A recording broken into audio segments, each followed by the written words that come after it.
All right, welcome back to Late Night Lately, the late night show. That's the show for cpluscomedy.com. All right, we got a monologue. Let's get to it. Hunter Biden has been indicted on 9 new tax charges after reports of his spending, which included not paying $1.4 million in taxes while having the funds, as well as spending hundreds of thousands of dollars on adult entertainment, including porn, which begs the question, what's he into? An appeals court upholded a gag order on former President Donald Trump to limit what he can say about an upcoming federal trial. But if his third fish delight of the day can't gag him, do we really think this can? These next 2 jokes I did not finish writing. Let's go along with it. 3 college presidents are in hot water over their broad stances on anti-Semitism, but what do they feel about Proust? I should have said it was Harvard and some others. Yeah, whatever. It's still worse. Let me think if I can think of. I'm looking at this next joke and I'm trying to prepare a punchline to this. The Gayle King, Charles Barkley hosted show King Charles debuted on CNN this month, and finally we get to know what Gayle thinks about the size of the women in San Antonio. Okay, that's pretty good. All right, and the New York Times released an opinion piece titled 8 Things You Should Never Say to Your Partner, According to Therapists. The top thing is, you'll never believe this, hey, honey, I think you should check out this new article. That was a monologue. Let's get into the rest of the show. I also have the monologue for the next episode. This is late, obviously, but I also have the monologue for the next episode. Already prepared, the topics ready to go. I usually write 5 jokes. I have 8 topics written down, which is very nice. For some reason, Mac, Apple, this is not a tech show. This is not the Constitutional, so I don't just go off about any random topic because it's mostly a late night show. Listen, it's going to piss me off if it continues to be, if the M1 Max continue to have this bad radio latency when it comes to having Bluetooth. Now, I have a dongle plugged in. It's very important to note that I have a dongle plugged in for my Logitech MX Master 3 mouse and my Logitech MX Master whatever keyboard. On Windows, I had no issues, even connecting to Bluetooth. But here on the Mac, it's just jumping around left and right, up and down, not following things. Sometimes it didn't even turn on the computer. Even the Steam Deck, it works. Even the iPad. I'm using it right now on the iPad. iPad's below the thing. It works. Just frustrating. See, it just did it again. Okay, here we go. All right, here we are, episode 16. This is for last week. I was unavailable on that Friday because it was my last day at my then current job. We don't have to get into that. This isn't LinkedIn logs. Charlamagne Tha God returned to host The Daily Show. And at this point, I will say, after we came back from the tour, I was going to say, the strikes, I thought, okay, I'm excited.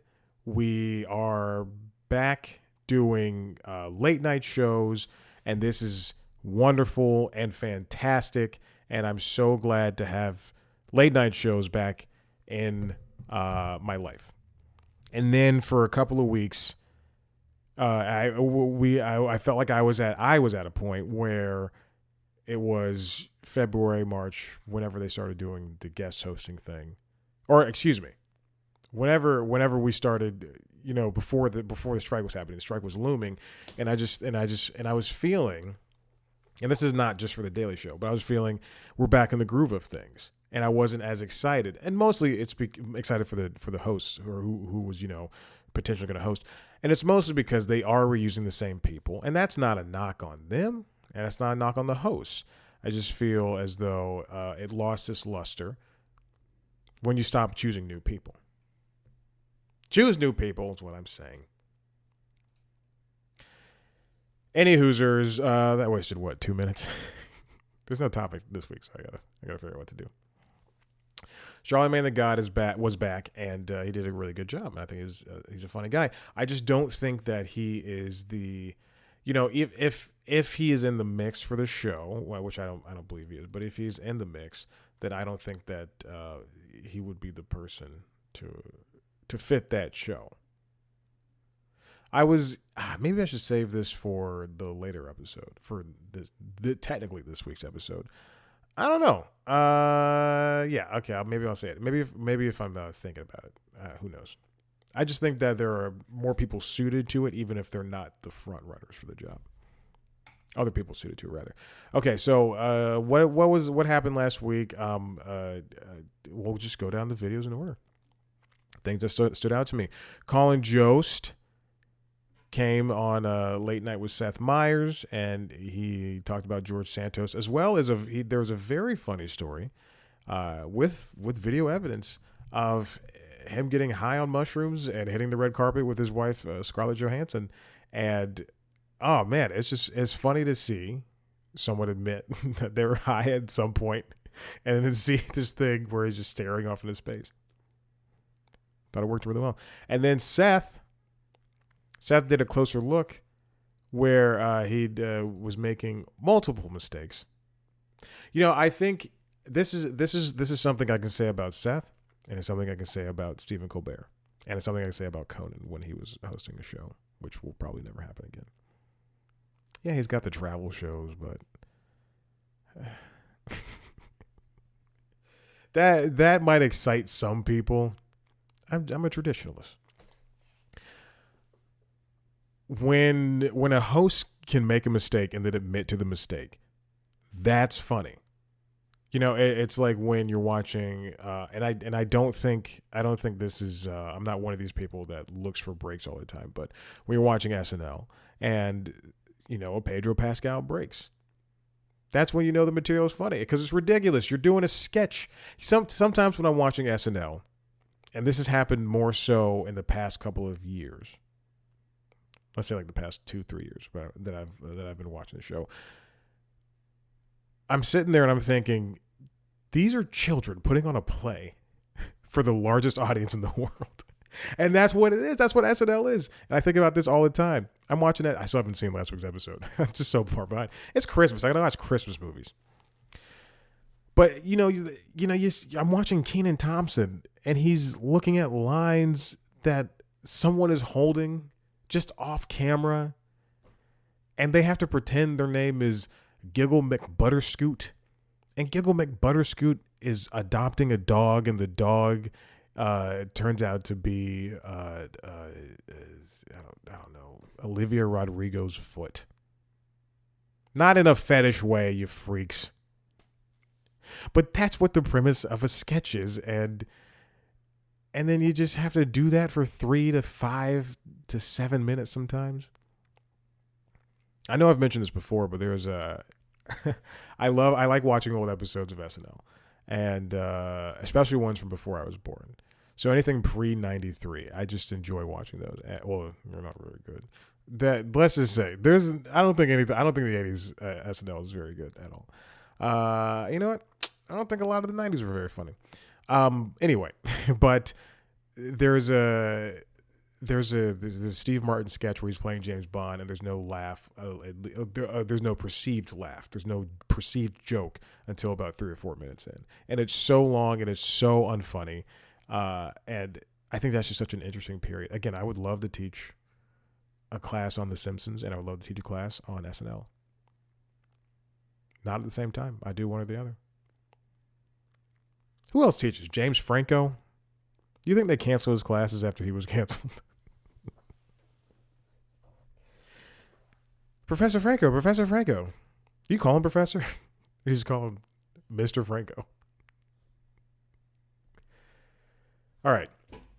So Seth had a bunch of... Anyway, so all that is to say is I like it when people make mistakes.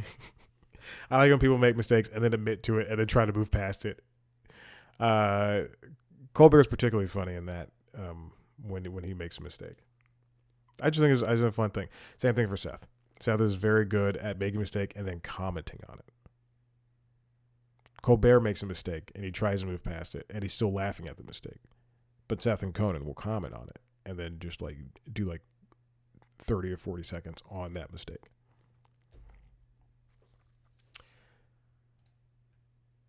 And then Rachel Bloom came by late night. This is a banner week for Seth. But I love Rachel Bloom, if you know me. But you probably don't. Hi, I'm Chad. Rachel Bloom's fantastic. She was created the show Crazy Ex-Girlfriend. And it's one of my favorite shows of all time. And I will support her in everything she does. And but anyway, I like this interview she did with Seth. Hassan Minaj came by the Tonight Show. And you know what's interesting? Did I click on the wrong thing? Oh, man. I put in the wrong, whatchamacallit. Let me just type in. I was like, why does this episode of, or why does this clip of Tonight Show have 1.7 million views? Which is not a thing that happens anymore, really. This interview. I was like, why does this interview have this many views? Now I have to do this live. So this is what happens when you do things on the iPad. I'm trying to set up a show from an iPad. Okay, here we go. So Hassan came by Tonight Show, and he just talked about AI for like 10 minutes. He sits down, and he goes like, "I'm worried." Like that's the first thing he says. And it just gets quiet in the crowd.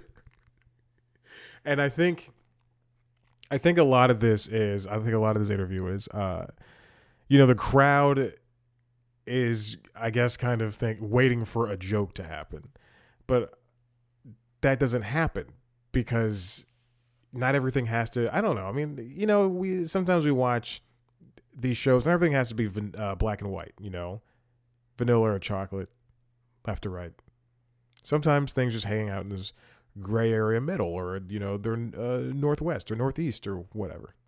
That was camera. If you're technically, I held up and I pointed to the northeast, but from the camera view, it looks like I did northwest.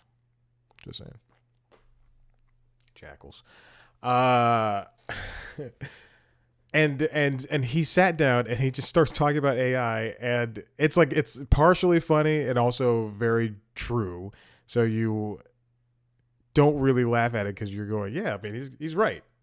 And Jimmy's obviously thrown for a loop, Fallon. And it was a great interview, and I really enjoyed it. Next thing, this is a very funny bit. George Santos has been ousted from his job as Congress, I think. I don't know.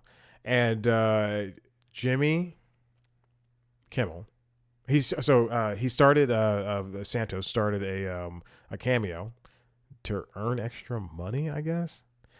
And Kimmel bought anonymously a bunch of cameos when Santos was he was selling them for, I think like $100, something like that, or $70, something like that. I know I went to Cameo to go, this can't be real. And he made him say crazy things like, talking about how this guy lost a beef eating contest, and he paid money for this. And Kimmel said he bought a lot. And I think that's just the funniest thing, to mess with this person who is a bad person and did bad things. And, in the end, it's harmless. I mean, you read a fake cameo.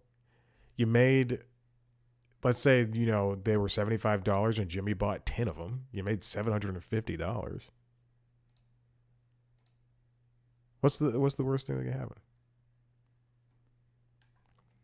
Yeah, you may look like an idiot. I just had the dog sigh because he's tired of whatever I'm talking about. Then Bill Burr comes by. Was that the same day?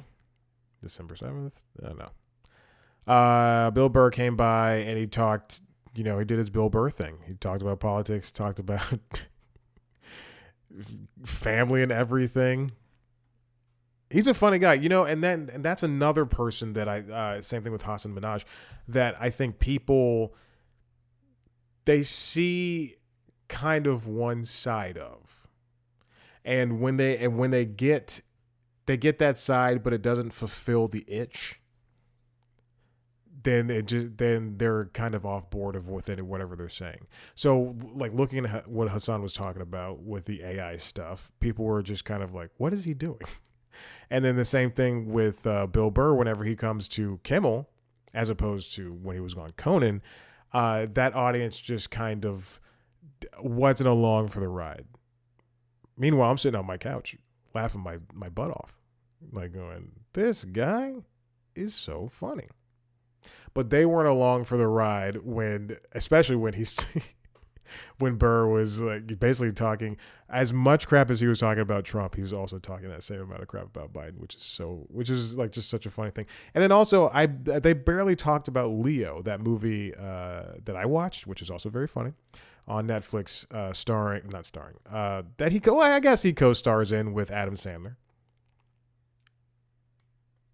It was a musical. I didn't think it was going to be a musical. And then I watched it, and one song happened, and then, at the end of the movie, there's like 7 or 8 songs, and I'm thinking, wow, that's crazy.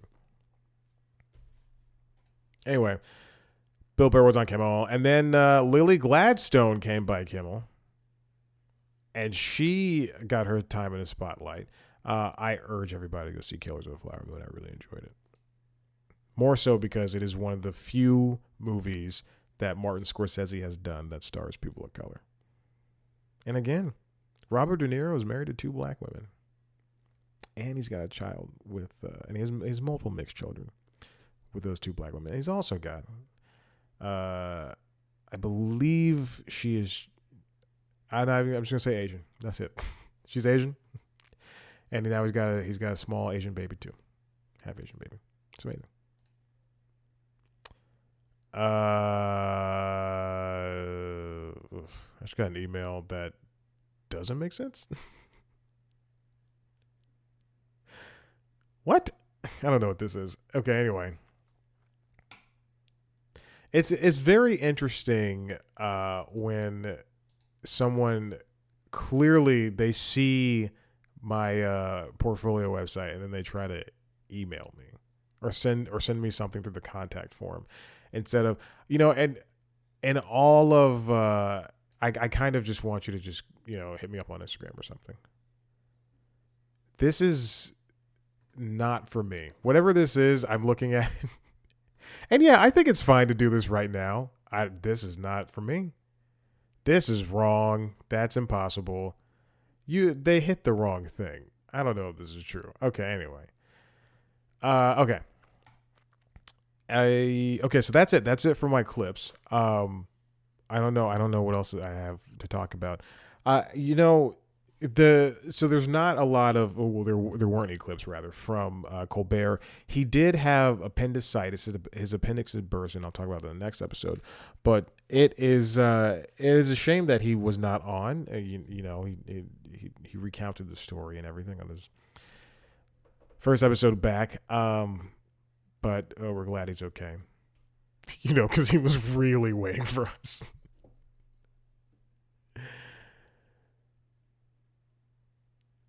Okay. What else is going on in the world of late night? You know what? I don't think I've talked about this. I know I've mentioned in passing, but since it's been a couple of weeks, the Daily Show, since they did get with Roy Wood Jr. having left, they did get new people, and I can't quite find their names, but I do want to comment on them. Let me find the new people. Daily Show correspondents. There's one whose name I am completely blanking on, and this hurts me so because she was just on an episode today.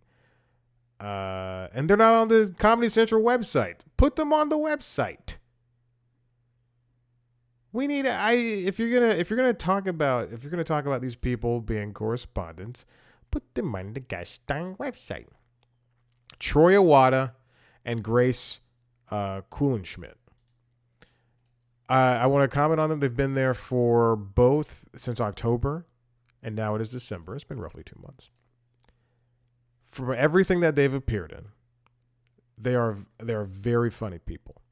And if you listen to the Constitutionals podcast, which most of you do, most of the people that listen to this stupid show do, I last week I mentioned how Chloe Trost is now on the show, and her only thing is singing. She's yet to prove herself. But give him time. I understand that, and also she was already friends with people there, so it's not fair that she's on the show. Some people gotta work. I'm kidding. But you know, in the end, Chloe's a funny person. I will say that. I have seen some of her stuff. Actually, no, it's very funny. It's funny to like scroll. I don't scroll through Instagram, but to whenever I'm about to post for C+ Comedy, and I see, you know, a suggested follow for Chloe Trost or some other comedian, and I click on their page and I see all these videos, or if I'm watching something and then I'll see somebody that I haven't seen, that I've seen recently, and they're just and it's an old thing and they just happen to pop up, and I just go, wow, that's interesting. I'm like, well, they can be funny. That, you know, all that said, I have not seen Grace I don't know how to pronounce it, Kulenschmidt and Troya Watt. I haven't seen them outside of the Daily Show appearances, but they're both funny, and the small things that they have popped up in for the Daily Show have been good so far, and that I appreciate. Also, I'm scrolling through both of their Instagrams. They're both queer, so that's two great diversity hires that just happen to be diversity hires. Amazing. All right, well, that's all the episode I have for you today. If you like what you heard here and you want to watch a video, head to youtube.com/C+Comedy, where you can also see the other podcasts, LinkedIn Logs, which is the business show, job podcast, as well as the Constitutionals podcast, which is the premier podcast, entertainment business podcast. And then also on the same feed for the Constitutionals, as well as on cpluscomedy.com. You can see me talk to your favorite entertainment people. There's 1, 2. By the time this episode, so after this episode, there'll be 4 sets of interviews. Technically 7 sets, but one of those will be 3. Press junket. That's what happens. Whatever. So 4 sets of interviews, right? 1, 2, 3, 4, 5, 6. 6, whatever. I'm not good at math. This is why I went to writing. And 2 of them will be posting after this. And then you'll have another episode, and then you see 2 more. 2 more. No, you won't see 1 press junket until January. So 3 interviews left the rest of the year. And that's going to be great. I had to reach under my shirt and rub my supple body because I had a scratch under there. And then, youtube.com/C+Comedy to see the video versions of everything. Everything I do is in video now, and I need PR people to understand that. Hey, why don't you write up? No, I'm good. People don't read. Trust me. I can see the clicks. Social media, C+ Comedy, TikTok, Twitter, Instagram, Facebook, me at Chad Black White. And maybe I should start playing this a little bit earlier. I do it every single week. I'm not going to stop doing it, apparently, because I'm a big old stupid dumb face.